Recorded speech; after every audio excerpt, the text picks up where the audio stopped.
राधे राधे दोस्तों, आपका अपने चैनल पूजा पाठ उपाय में आपका बहुत बहुत स्वागत है। दोस्तों, सावन का महीना शुरू हो चुका है और इस समय भगवान शिव की पूजा हम जितनी ही कर लें उतना ही वो खुश हो जाएंगे, क्योंकि सावन का महीना बहुत ही अत्यंत प्रिय है भगवान भोलेनाथ को। तो इस बार सावन का महीना जो है वो उसमें हमें 2 मास मिल रहे हैं, क्योंकि एक अधिक मास भी है। तो हमें 8 सोमवार व्रत रखने का समय भी मिलेगा, तो हम अपनी सारी परेशानियों को दूर भी कर सकते हैं भगवान भोलेनाथ को खुश करके। तो शिव की आराधना हमें किस प्रकार करनी चाहिए और सावन का महीना क्यों अत्यंत प्रिय है भगवान भोलेनाथ का, तो आज इसी का विस्तार से वर्णन करते हैं। दोस्तों, भारतीय संस्कृति में सावन मास में भगवान शिव की आराधना का अद्भुत महत्व है। वही सावन मास भी महादेव को भी अत्यंत प्रिय है। शिव जी को श्रावण मास का देवता भी कहा जाता है।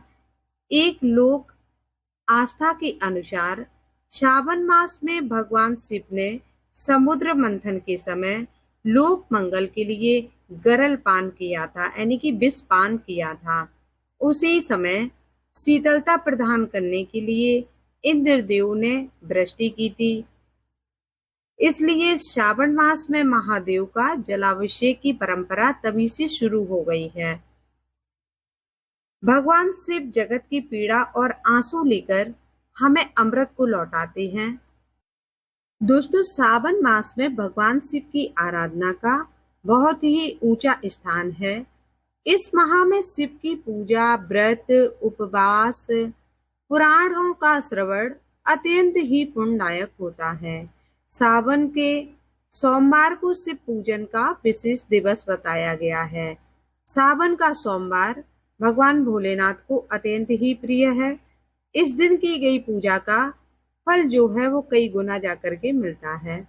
ऐसी मान्यता है कि इस दिन श्रद्धा और आस्था से की गई उपासना कभी भी निष्फल नहीं होती है। लेकिन दोस्तों, शिव की उपासना पूजा तभी सार्थक होती है जब भक्त उनकी ही भांति परोपकारी, त्यागी, सहनशील और साधना युक्त हो। शिव साधना में कर्मकांड की जटिलता नहीं होती है, बल्कि भावना की प्रधानता होती है। आप भाव से भगवान को याद करें। भले आपके पास बहुत पूजन सामग्री ना हो, तो भी आप प्रभु को खुश कर सकते हैं। एक लोटा जल मात्र से ही भगवान भोलेनाथ खुश हो जाते हैं।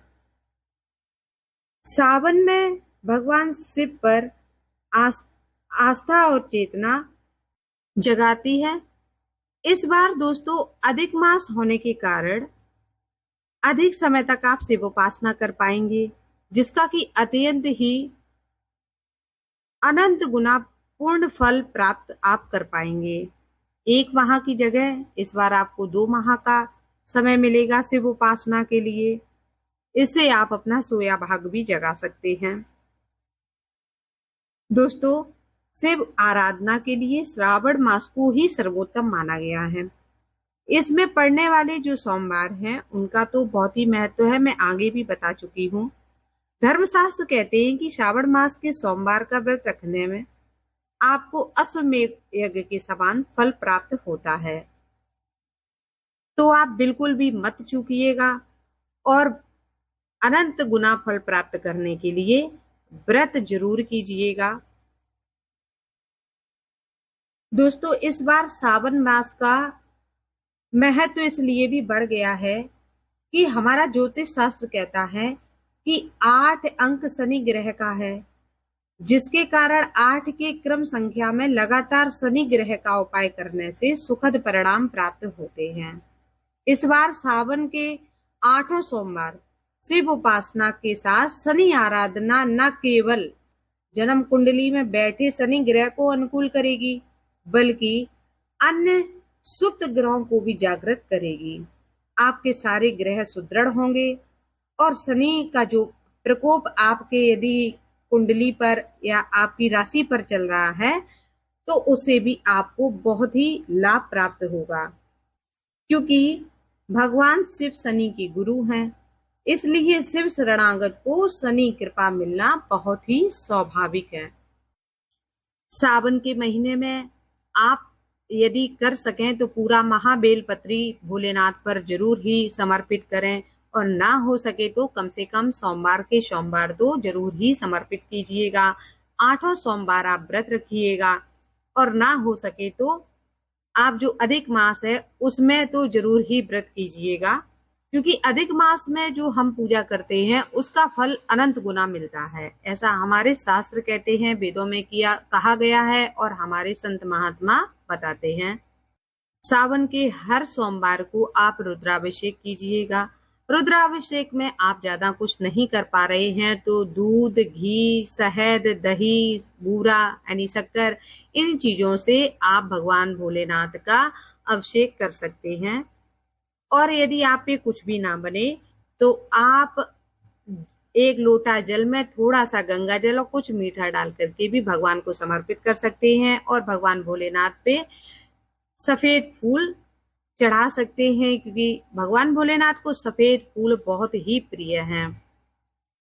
सावन के महीने में दोस्तों आपको लहसुन प्याज का सेवन नहीं करना चाहिए, वो ज्यादा अच्छा रहता है, क्योंकि भगवान भोलेनाथ की पूजा पूरी ही सात्विकता और मन, श्रद्धा और भावना के साथ करनी चाहिए। पूरे भाव से भगवान को जब हम याद करेंगे तो वो खुद ही प्रसन्न होंगे। ज्यादा से ज्यादा हमें अच्छे कार्यों को करना चाहिए, दान पुण्य करना चाहिए, और अपने आसपास घर के सभी सदस्यों को भक्ति भाव की तरफ मोड़ना चाहिए।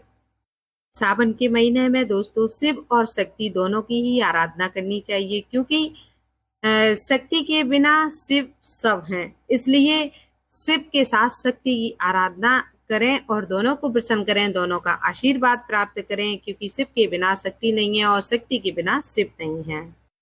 तो दोस्तों यदि वीडियो आपको अच्छी लगी हो तो कमेंट बॉक्स में हर हर भोलेनाथ लिखिएगा, और वीडियो को लाइक, शेयर और चैनल को सब्सक्राइब कीजिएगा। तो फिर मिलेंगे, तब तक के लिए राधे राधे, हर हर शंभू।